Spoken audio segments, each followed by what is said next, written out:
इस training module में हम सीखेंगे मारुति मोबाइल सपोर्ट सर्विस के द्वारा कस्टमर की प्लेस पर सर्विस करना, सभी प्रोसीजर और चेक्स का पालन करना जिससे अच्छी क्वालिटी की सर्विस प्रदान की जा सके, सुरक्षित ढंग से कार्य करना और गाड़ी को भी सुरक्षित तरीके से ठीक करना, टीम में काम करना और सर्विस को कम समय में पूरा करना। आपसे अनुरोध है कि इस वीडियो में दर्शाए गए सभी निर्देशों को ध्यान से सुनें और सर्विस के दौरान उनका पालन करें। मारुति मोबाइल सपोर्ट सर्विसेज की मदद से हम जिन सर्विसेज को कस्टमर्स तक पहुंचा सकते हैं वो हैं सभी free services, minor paid services 30,000 kilometre, 50,000 kilometre, 70,000 kilometre और 90,000 kilometre, wheel balancing, minor jobs जैसे ऑयल रिप्लेसमेंट, बल्ब्स और हॉर्न रिप्लेसमेंट, अंडरबॉडी नट और बोल्ट टाइटनिंग, डोर नॉइस इत्यादि। थर्ड फ्री सर्विस को अच्छी क्वालिटी के साथ और टाइम से पूरा करने के लिए जरूरी है कि कार्यों को आपस में बांट लें। एमएमएस सर्विस के कार्यों को सर्विस एडवाइजर और टेक्नीशियन में कुछ इस तरह से बांट लेना चाहिए। सर्विस एडवाइजर के लिए जॉब कार्ड ओपनिंग, गाड़ी में स्टिकर लगाना, सीट कवर और फेंडर कवर लगाना, wheel balancing, brake fluid, coolant, battery electrolyte check करना, lights, pedal play, AC, instrument panel, steering play और पार्किंग ब्रेक चेक करना। और टेक्नीशियन के लिए जनरेटर स्टार्ट करना, टायर प्रेशर ठीक करना, टायर पे स्टिकर लगाना, vehicle lifting, tyre rotation, oil replacement, underbody और वॉशिंग करना। इस तरह से टीम वर्क में काम करके आप कम समय में अच्छी सर्विस कर पाएंगे। इस वीडियो में हम मारुति मोबाइल सपोर्ट सर्विस द्वारा थर्ड फ्री सर्विस का प्रदर्शन करेंगे। हम उन सब विभिन्न गतिविधियों के बारे में सीखेंगे जो थर्ड सर्विस के दौरान व्हीकल पे की जाती हैं, जैसे टैबलेट की सहायता से जॉब कार्ड ओपन करना, सर्विस रिपेयर शुरू करने से पहले की गतिविधियां, व्हीकल के lifting points, tyre rotation, wheel balancing, oil replacement और underbody check, spark plug cleaning, brake fluid, coolant और बैटरी इलेक्ट्रोलाइट चेक करना, एयर फिल्टर की सफाई, अन्य चेकिंग जैसे लाइट, एसी, पेडल प्ले इत्यादि और वॉशिंग। टैबलेट की सहायता से जॉब कार्ड ओपन करना। टैबलेट की सहायता से जॉब कार्ड ओपन करने के लिए जरूरी है कि टैबलेट वाईफाई या इंटरनेट के जरिए मारुति डीएमएस सर्वर से कनेक्टेड होना चाहिए। टैबलेट में job card opening application uploaded होनी चाहिए। Good morning sir. Good morning sir, मेरा नाम हरजिंदर सिंह है। से आया सर। सर, हमने अपॉइंटमेंट लिया था आपकी गाड़ी की सर्विस के रिगार्डिंग। हाँ जी, आइए। ये किस लिए? सर, इसमें सर ये हमारा टैबलेट है जो मारुति के ऑनलाइन सर्विस से जुड़ा होता है, जिसमें हम गाड़ी का आपका जॉब कार्ड खोलेंगे जो सारी डिटेल मारुति के सर्वर में जाएगी। अच्छा सर, मैं लॉगिन कर लेता हूँ। जॉब कार्ड ओपन करने के लिए सर्विस एडवाइजर अपनी टैबलेट पे मारुति सुजुकी आइकॉन पे क्लिक करता है और फिर वो अपना लॉगिन आईडी और पासवर्ड एंटर करता है। इसके बाद service advisor job card opening link पे क्लिक करता है और गाड़ी का रजिस्ट्रेशन नंबर एंटर करता है। सर, आपका गाड़ी नंबर है H8CE41। गो बटन क्लिक करने के बाद सर्विस एडवाइजर कस्टमर का मोबाइल नंबर कंफर्म करता है। Sir, as per our service record आपका नाम मिस्टर गुप्ता, मोबाइल नंबर है 9818481481। हाँ जी। सर, मैं ऑडोमीटर की रीडिंग ले लेता हूँ। फिर service advisor odometer reading enter करता है। सर, क्या मैं बैठ सकता हूँ?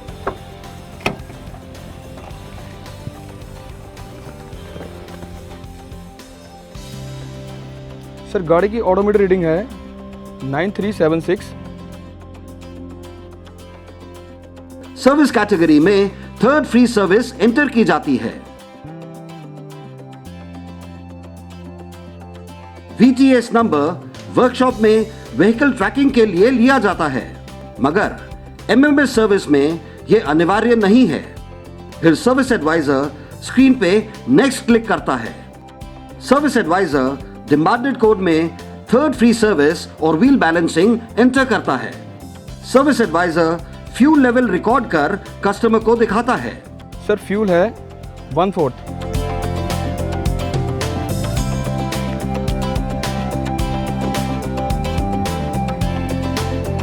सर्विस एडवाइजर अनुमानित समय और लागत एंटर कर नेक्स्ट का बटन दबाता है।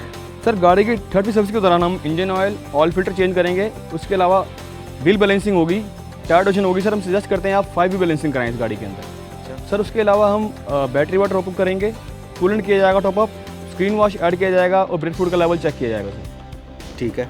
सर इसके अलावा कुछ प्रॉब्लम है गाड़ी में आप चाहते हैं वो ठीक करने के लिए? नहीं, बाकी तो सब ठीक है, आप फिर भी एक बार देख लीजिएगा। ठीक है सर। और कितना टाइम लग जाएगा आपको? सर तकरीबन 1 आवर लगेगा सर। अच्छा जी। सर एस्टिमेटिंग चार्ज जो आएंगे वो आएंगे आपके 1670 रुपये, ओके।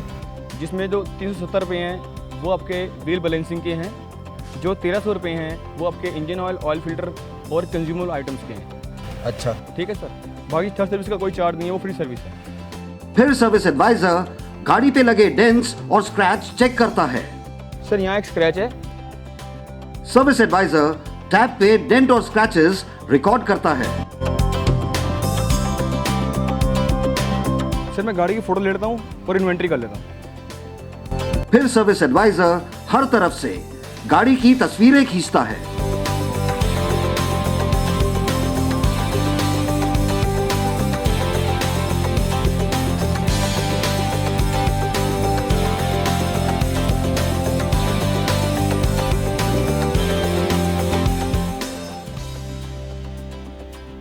सर्विस एडवाइजर गाड़ी की इन्वेंट्री नोट करता है और कस्टमर के साथ शेयर करता है।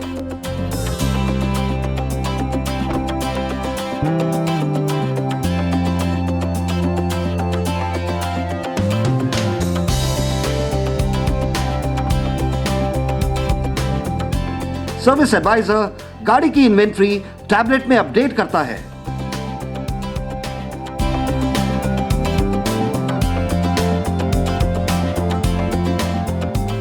जैसे बैटरी है तो यस पे क्लिक करता है और मेक का नाम अपडेट करता है।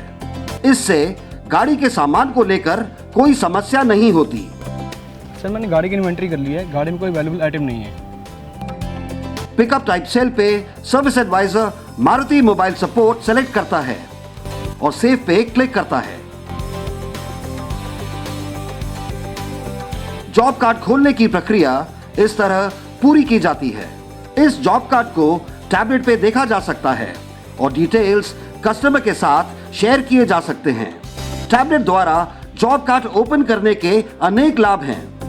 ये पर्यावरण के हित में एक पेपरलेस प्रोसेस है। इससे पूरी प्रक्रिया में पारदर्शिता बढ़ती है। डेंट्स और स्क्रैचेस को कैप्चर किया जा सकता है। इन्वेंट्री के डिटेल्स लेने में सुविधा होती है। गाड़ी की चारों तरफ से फोटो कैप्चर की जाती है। किसी भी जरूरी इंफॉर्मेशन के छूट जाने की कम संभावनाएं होती हैं और कस्टमर का विश्वास बढ़ता है। अब हम उन गतिविधियों को देखेंगे जो थर्ड फ्री सर्विस शुरू करने से पहले की जाती हैं। ड्राइवर सीट पोजीशन के लिए स्टिकर लगाना,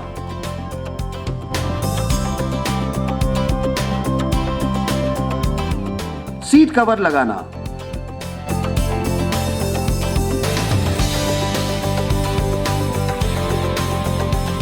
कंप्रेस्ड एयर की उपलब्धता के लिए जनरेटर को स्टार्ट करना। इस जनरेटर से हम एयर कंप्रेसर को रन करते हैं, जिससे हमें कंप्रेस्ड एयर मिलती है। इस कंप्रेस्ड एयर से टायर प्रेशर गेज और न्यूमेटिक गन काम करती हैं। नए engine oil filter, distilled water, top up के लिए कूलेंट, ब्रेक फ्लूइड और जरूरी टूल्स को ट्रे में रखकर तैयार करना। फेंडर कवर लगाना, टायर्स को नियमित एयर प्रेशर में लाना, जिससे व्हील बैलेंसिंग ठीक तरह से की जा सके। टायर्स में स्टिकर लगाना, जिससे टायर रोटेशन करने में टायर्स को सही पोजीशन पर फिट किया जा सके। गाड़ी पर व्हील स्टॉपर्स लगाना, जिससे गाड़ी पर काम करते समय या एक साइड से गाड़ी को लिफ्ट करते समय गाड़ी आगे या पीछे ना हो और काम को सावधानी से पूरा किया जा सके। टेक्नीशियन द्वारा गाड़ी को उठाकर सेफ्टी स्टैंड लगाना।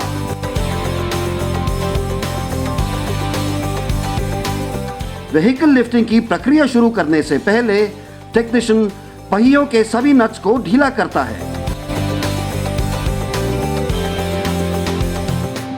आगे बढ़ने से पहले गाड़ी के लिफ्टिंग पॉइंट्स एक बार ठीक से समझ लेते हैं।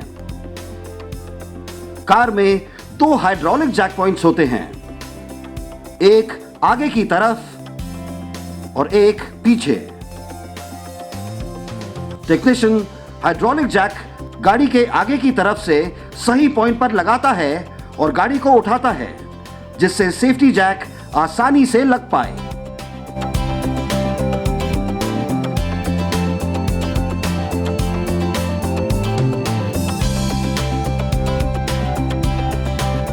चारों सेफ्टी जैक पॉइंट्स की सही जगह आपको लिफ्ट में लगाई गई गाड़ी पर दिखाए गए हैं। सेफ्टी जैक्स गाड़ी में दिखाए गए पॉइंट्स पर ही लगाने चाहिए। Tyre rotation. Tyre rotation process 2 प्रकार की होती है, 4 व्हील टायर रोटेशन और 5 व्हील टायर रोटेशन। यह प्रोसेस फ्रंट व्हील ड्राइव और रियर व्हील ड्राइव के लिए अलग अलग होती है। व्हील के बोल्ट न्यूमैटिक गन की मदद से निकाले जाते हैं। टायर रोटेशन प्रोसेस में कार के व्हील निकालकर व्हील बैलेंसिंग की जाती है और फिर व्हील को अपनी निर्धारित जगह पर लगाया जाता है। व्हील को निकालते वक्त जिन चीजों का निरीक्षण करना होता है वो हैं ब्रेक्स में किसी भी कटाव या घिसने का निरीक्षण, ब्रेक होस का किसी भी कटाव या लीकेज का निरीक्षण, व्हील बैलेंसिंग। व्हील बैलेंसर के इस्तेमाल के वक्त एमएमएस व्हीकल को एक्सेसरी मोड ऑन कंडीशन पे होना चाहिए। पहले नट को निकालकर व्हील बैलेंसिंग मशीन को बाहर खींचा जाता है।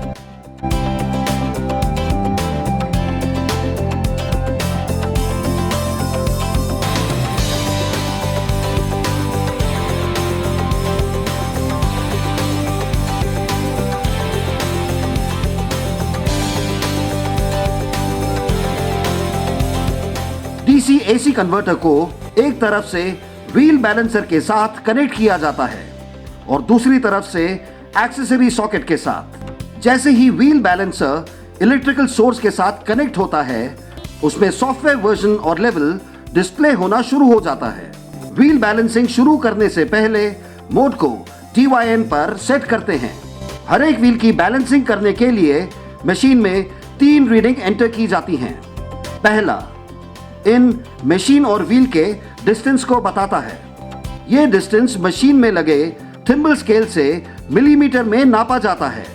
इस वीडियो में यह रीडिंग 225 mm है, जो पैनल में मिलीमीटर में ही एंटर की जाती है।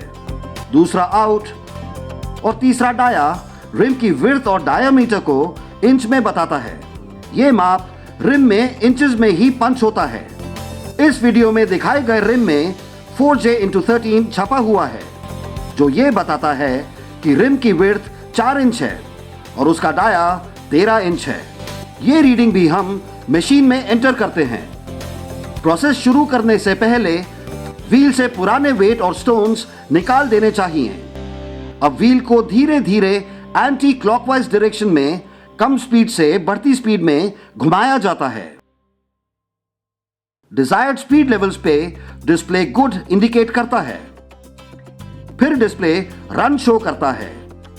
जैसे ही डिस्प्ले पे स्टॉप का इंडिकेशन आए, व्हील को रोक देना चाहिए।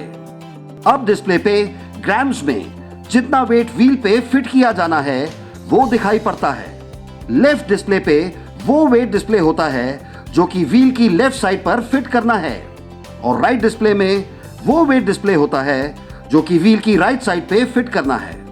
व्हील पर जहां वेट फिट करना है उसकी सही पोजीशन का पता लगाने के लिए व्हील को धीरे धीरे एंटी क्लॉकवाइज डायरेक्शन में घुमाया जाता है। एक खास पॉइंट पे लेफ्ट डिस्प्ले की पांचों एलईडी ग्लो करने लगेंगी। इस पॉइंट पे व्हील को रोक दिया जाता है। डिस्प्लेड वेट के सबसे नजदीकी अमाउंट का वेट व्हील के लेफ्ट साइड पे टॉप पोजीशन पे फिट किया जाता है। व्हील को दोबारा से घुमाया जाता है। जब राइट साइड की पांचों एलईडी ग्लो करने लगती हैं, तो व्हील को दोबारा रोक दिया जाता है और डिस्प्लेड वेट से सबसे नजदीकी अमाउंट का वेट व्हील के राइट साइड पे टॉप पोजीशन में फिट किया जाता है। व्हील बैलेंसिंग प्रोसेस को तब तक जारी रखा जाता है जब तक दोनों डिस्प्लेस पे वेट वैल्यू 5 ग्राम से कम नहीं हो जाती। इसी तरह से बाकी के 4 व्हील भी बैलेंस किए जाते हैं। ऑयल रिप्लेसमेंट और अंडरबॉडी चेक। ऑयल रिप्लेसमेंट और अंडरबॉडी इंस्पेक्शन के दौरान इंजन ऑफ पोजीशन में होना चाहिए। टेक्नीशियन को हैंड ग्लव्स इस्तेमाल करने चाहिए।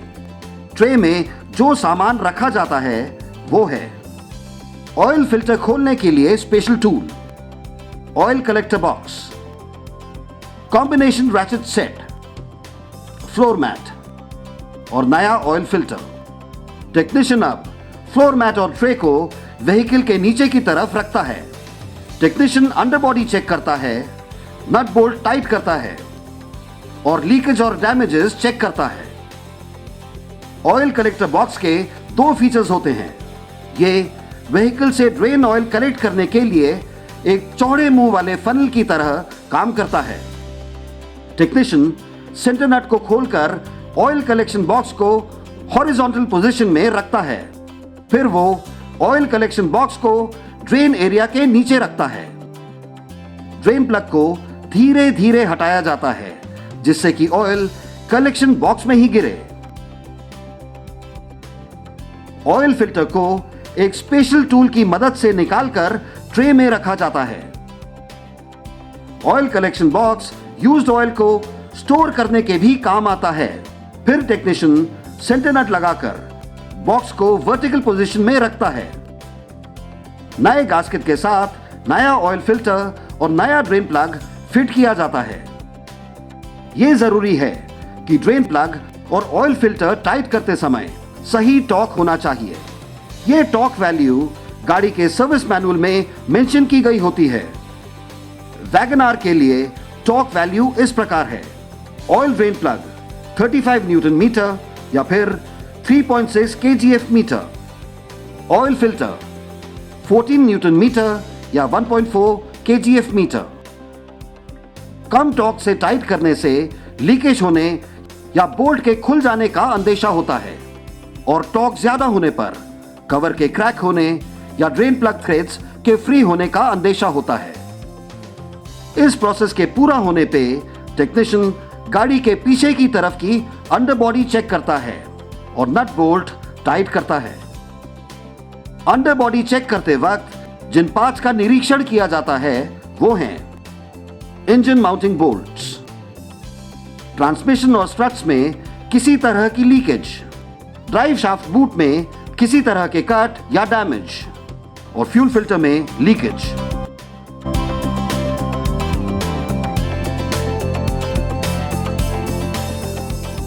डिपस्टिक की मदद से सही मात्रा में मेजर कर नया इंजन ऑयल डाला जाता है। ऑयल का लेवल मैक्सिमम और मिनिमम पॉइंट्स के बीच में होना चाहिए। स्पार्क प्लग की सफाई। के सीरीज इंजन में स्पार्क प्लग के क्लीनिंग की जरूरत नहीं होती।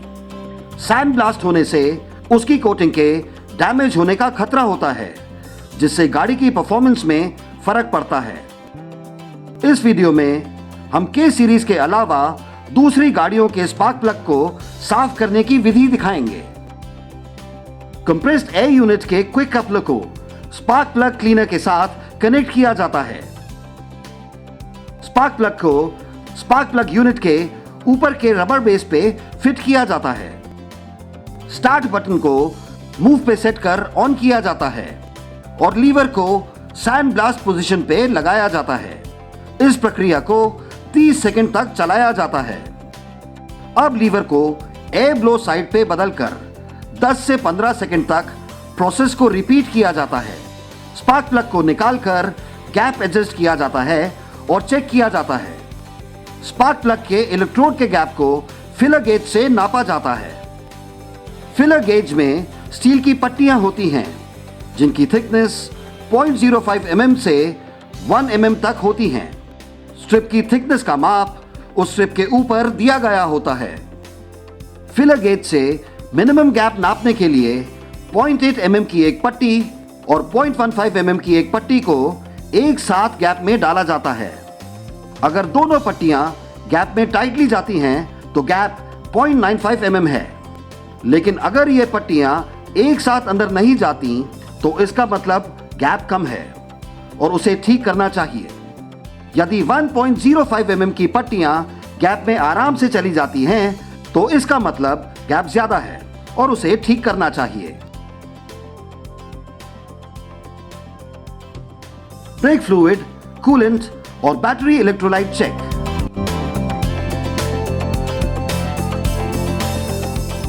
ब्रेक ऑयल की इफेक्टिवनेस को चेक करने के लिए ब्रेक फ्लूइड टेस्टर का इस्तेमाल किया जाता है। ब्रेक फ्लूइड टेस्टर को ब्रेक ऑयल में डिप करने पे जो कलर ब्रेक फ्लूइड टेस्टर में प्रदर्शित होता है उसे देखा जाता है। ग्रीन लाइट का मतलब ओके फ्लूइड, येलो लाइट का मतलब ब्रेक फ्लूइड को दोबारा चेक कर 3 से 6 महीने के अंदर बदलना जरूरी है, और रेड लाइट का मतलब ब्रेक फ्लूइड बदला जाएगा। सर्विस करते वक्त ब्रेक ऑयल का लेवल भी चेक किया जाता है। अगर लेवल कम है तो ब्रेक ऑयल को टॉप अप किया जाता है। ब्रेक फ्लूइड चेक करने के बाद टेस्टर को रखकर रिफ्रैक्टोमीटर से कूलेंट चेक किया जाता है। ड्रॉपर की मदद से एक बूंद कूलेंट उसका फ्रीजिंग पॉइंट चेक करने के लिए रिफ्रैक्टोमीटर पर डाला जाता है। रिफ्रैक्टोमीटर में देखने पर हम कूलेंट का फ्रीजिंग पॉइंट चेक करते हैं, जिससे उसकी इफेक्टिवनेस का पता चलता है। कूलेंट की अच्छी क्षमता के लिए डीजल व्हीकल की रीडिंग -40 से -30 डिग्री सेंटीग्रेड और पेट्रोल व्हीकल के लिए -20 से -10 डिग्री सेंटीग्रेड के बीच होनी चाहिए। यदि कूलेंट की मात्रा कम हो तो कूलेंट टॉप अप कर दें।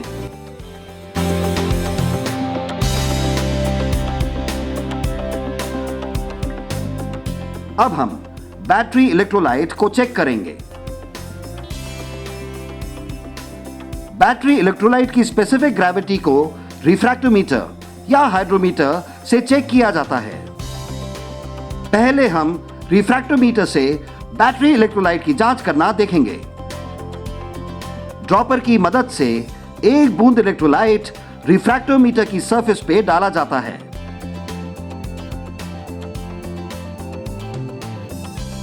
यदि स्पेसिफिक ग्रेविटी की रीडिंग 20 डिग्री सेंटीग्रेड पे 1.25 या उससे ज्यादा है तो सेल ठीक है, नहीं तो बैटरी की जांच वर्कशॉप में करानी पड़ेगी।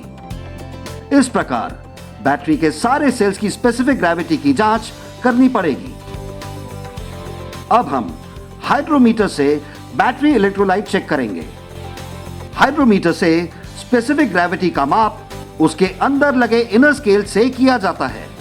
हाइड्रोमीटर को बैटरी के एक सेल में डालें और इलेक्ट्रोलाइट को हाइड्रोमीटर में भर लें। अब उसके अंदर लगी स्केल में रीडिंग चेक करें। यदि स्पेसिफिक ग्रेविटी की रीडिंग 20 डिग्री सेंटीग्रेड पे 1.25 या उससे ज्यादा है तो सेल ठीक है, नहीं तो बैटरी की जांच वर्कशॉप में करानी पड़ेगी।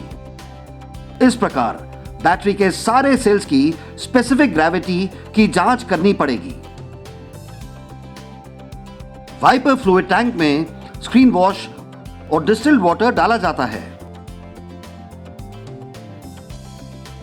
एयर फिल्टर की सफाई। पीरियोडिक सर्विस में सभी गाड़ियों के एयर फिल्टर की क्लीनिंग की जरूरत नहीं होती है। एयर फिल्टर की क्लीनिंग सर्विस मेंटेनेंस शेड्यूल के अनुसार ही करनी चाहिए। पहले एयर फिल्टर कवर को हटाया जाता है। एयर फिल्टर एलिमेंट को निकालकर इंजन वाली दिशा से कंप्रेस्ड एयर ब्लो की जाती है, जिससे कि सारी गंदगी साफ हो जाए। फिर एयर फिल्टर एलिमेंट को एयर फिल्टर केस में दोबारा से फिट किया जाता है।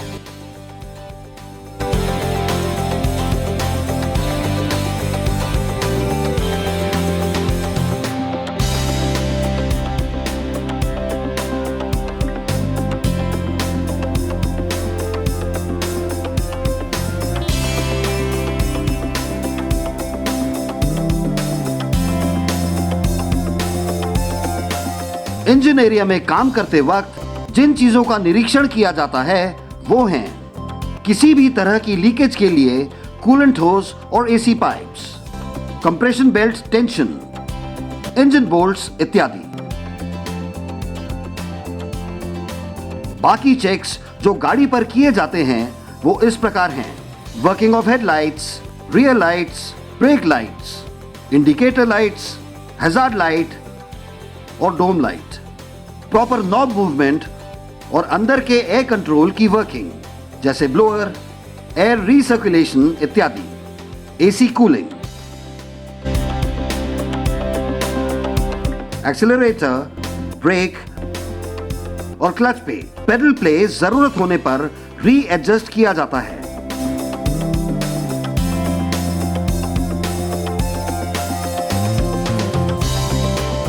स्टीयरिंग प्ले और पार्किंग ब्रेक का एडजस्टमेंट चेक करना भी अनिवार्य है।